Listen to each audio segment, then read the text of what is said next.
यमुनानगर के कपाल मोचन मेले का गुरु पूर्णिमा के दिन भव्य समापन हुआ। रात 12 बजे आतिशबाजी के साथ गुरु नानक देव जी का पर्व मनाया गया।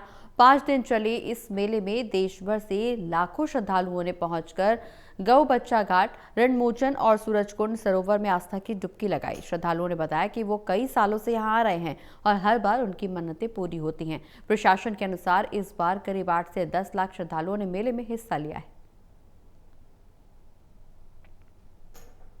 इस वर्ष मेला कपाल मोचन का आयोजन 1 से 5 नवंबर तक है। तो लगभग 5 लाख के लगभग श्रद्धालु जो अभी दोपहर तक आ चुके हैं और उम्मीद है कि पिछले वर्ष की अपेक्षा और अधिक संख्या में श्रद्धालु इस वर्ष स्नान करेंगे। देखिए जी, हम लगभग 3 महीने पहले मेला कपाल मोचन की तैयारियां शुरू कर देते हैं। उसमें जो सबसे पहले हमारा कार्य रहता है सरोवरों की सफाई करना। हर वर्ष सरोवरों की प्रॉपर सफाई के बाद उसमें स्वच्छ जल का भराव किया जाता है। उसके बाद मेले को सुव्यवस्थित ढंग से चलाने के लिए उसको 4 सेक्टर्स में बांटा गया है और हर सेक्टर में श्रद्धालुओं को सभी मूलभूत सुविधाएं मिले। वो स्वच्छ पीने के पानी की व्यवस्था हो, स्नान करने के लिए स्वच्छ जल की व्यवस्था हो, सुरक्षा की दृष्टि से जो व्यापक कैमरों की व्यवस्था हो, तो हर लिहाज से उनके लिए बैठने के लिए बेंचों की व्यवस्था हो। हम तो ये अगर 20 साल हो गए थे जो हम अपने मन को चाहते हैं भाई हमारा दुख लिख जो भी है सारा दूर हो जाता है। यहाँ जो मंदिर खुली सारा नदियाँ भी रहेंगी और भी हमारे पिंड के गाँव वाले बहुत आते हैं।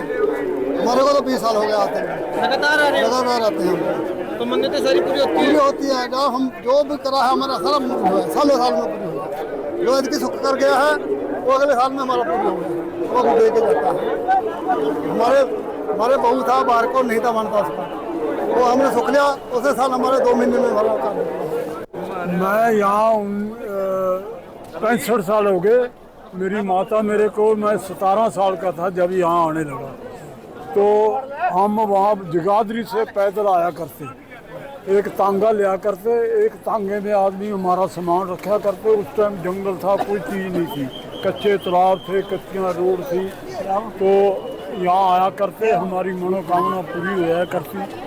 तो हमने एक दिन भी नागा नहीं की। जब राष्ट्रपति के लड़के का शादी थी तो वो इसी टाइम में आई थी। तो मेरे को बोला भी तुमने शादी में आना है। मैंने कहा मैं नहीं आना, मैं कपाल मोचन में जाना है। कहता आप कपाल मोचन भी ना लो तो मैं आपको सुबह 4 बजे वहाँ छोड़ दूँगा। मैं शादी यहाँ से पैंट सूट लेके आया और यहाँ से मैं सुबह चला, वहाँ पहुँच गया दिल्ली में शादी अटेंड करके मेरे को सुबह 4 बजे यहाँ राष्ट्रपति जी छोड़ के गए।